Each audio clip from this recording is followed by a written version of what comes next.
Hello guys, good morning, welcome to my channel and it's me again, ang inyong chismosong Kaalda Vlogger. So gusto ko munang magpasalamat sa inyong lahat sa mga walang sawang tumatangkilik, nanonood, sumusuport at sumusubaybay ng aking mga content dito sa aking channel. So thank you so much for the love and support na binibigay ninyo, especially sa oras na nilalaan ninyo para manood dito sa channel ko.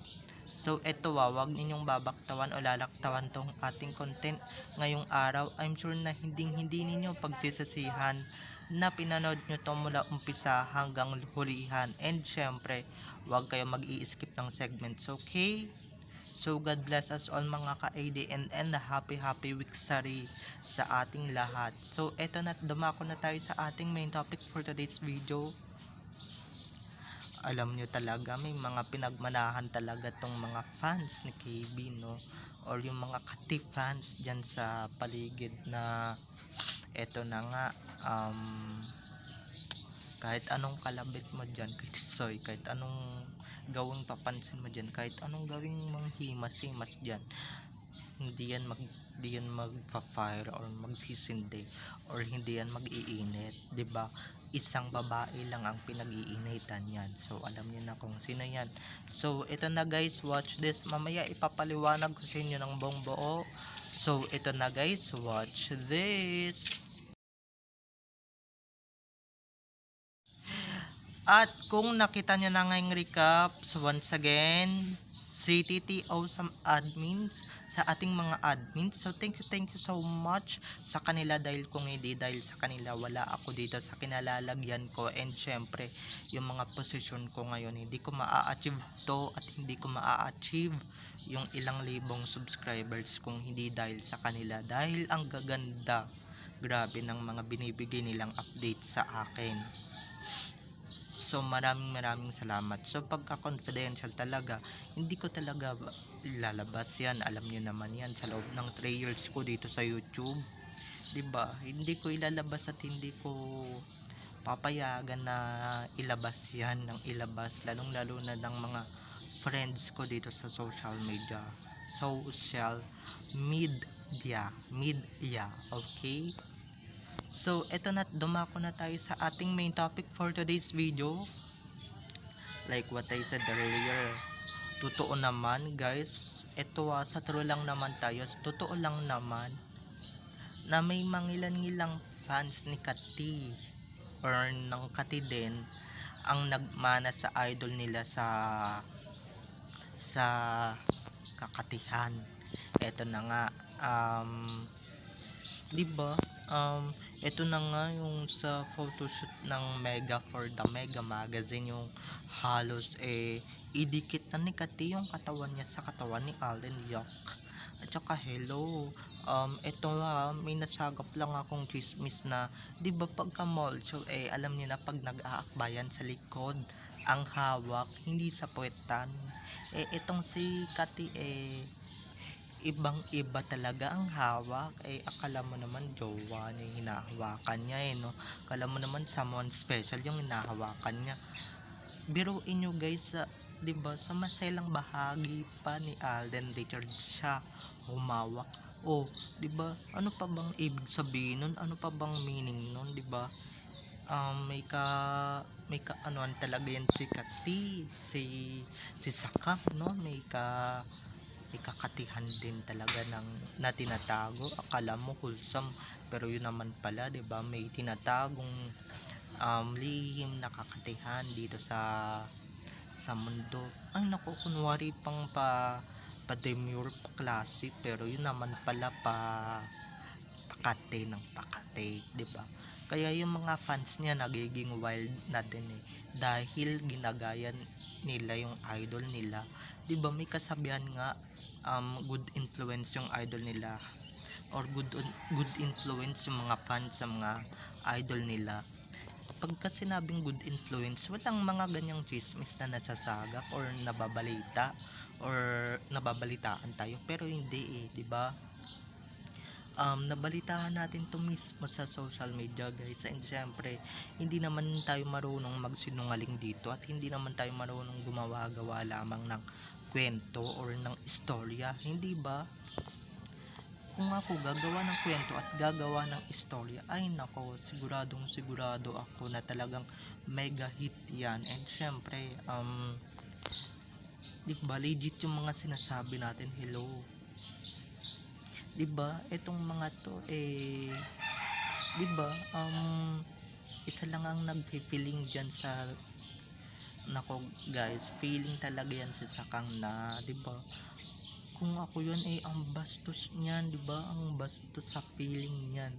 Kung iba yan, ay nako, kung iba yan, syempre si Alden walang ibo yan, walang ano yan, focus yan sa lahat. Pero damang-dama din niya yun, panghahawak sa kanya ni Katis sa kanyang maselang bahagi, no? And syempre, no, doon sa magazine na photoshoot na 'di ba pareho silang nakahiga, si Sakang sa dibdib, siya nakahiga ni Alden, tapos si Sakang 'di ba nakahiga sa dibdib ni Alden 'di ba damang-dama niya yan, sorry na lang, sorry but not sorry. Kaso guys, kahit anong gawin mong panghihipa, pang mamolestya diyan, hindi mo makukuha si Alden Richards, di mo matitikman ang 7 inches niya, okay? Dahil sa isang babae lang naman siya nag-iinit, di ba? Sa asawa lang naman din niya, or sa asawa niya lang siya nag-iinit, hindi sa ibang babae. Siguro yung ulo nag-iinit, pero yung body temperature ay hindi. Kung inaakala ninyong katulad siya ng ibang lalaki, ay hindi ganon si Alden Richards, hindi ganon si Tisoy, hindi ganon si Alden, na akala niya sa isang akit maaano nyo agad, mapapatukan nyo agad. Hindi.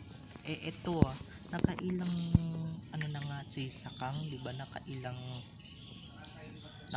pa demure and syempre pa klase na pang-aakit, pero tingnan nyo naman, di ba? Nganga pa rin, nganga kung nganga, di ba? Butata pa rin kung butata, pero di ba wala pa rin ka-effect yung pang-aano niya, yung pagkikeme niya, di ba? Yung pagpapapansin na kay Alden Richards.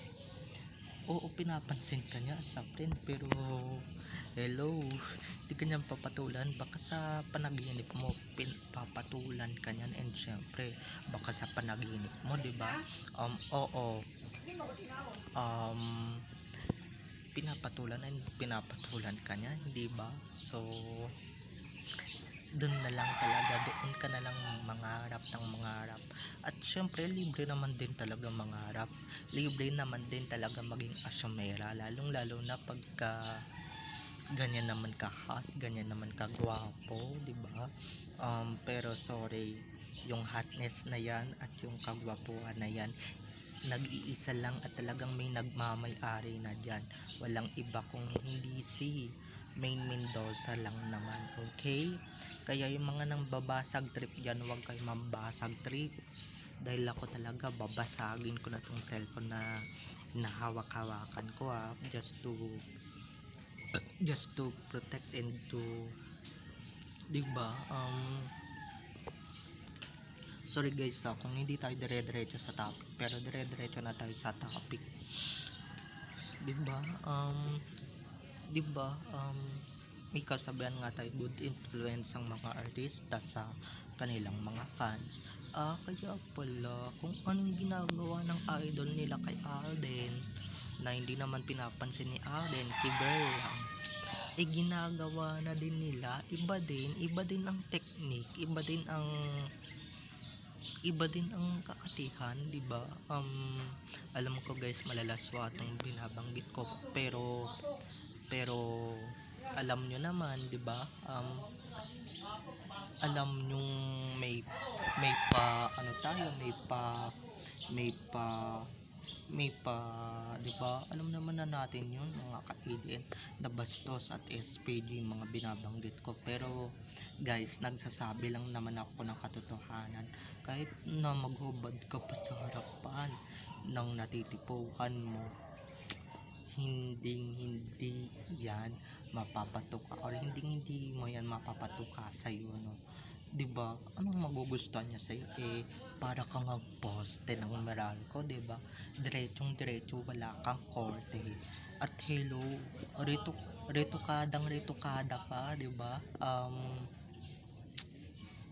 Kaya feeling na feeling. And guys, sino ba naman ang magkakandara pa diyan? Tuyot tuyot tuyot na